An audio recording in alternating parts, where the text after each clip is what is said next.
आपल्यासोबत आदित्य ठाकरे आहेत। आदित्यजी, आज वरळीमध्ये स्वतः फिरत आहात, कसं वाटतंय वातावरण?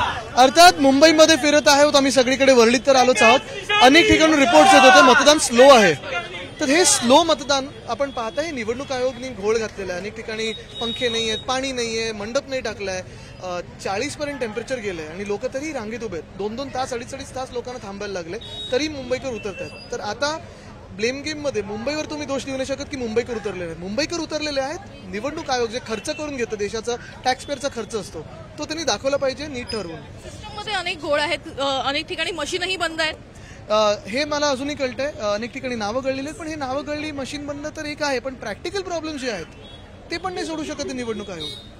अनेक मुंबईकर उतरले आहेत, तुम्ही स्वतः आता वातावरण बघत आहात। 4 तारखेला वातावरण कसं जल्लोषाचं असेल।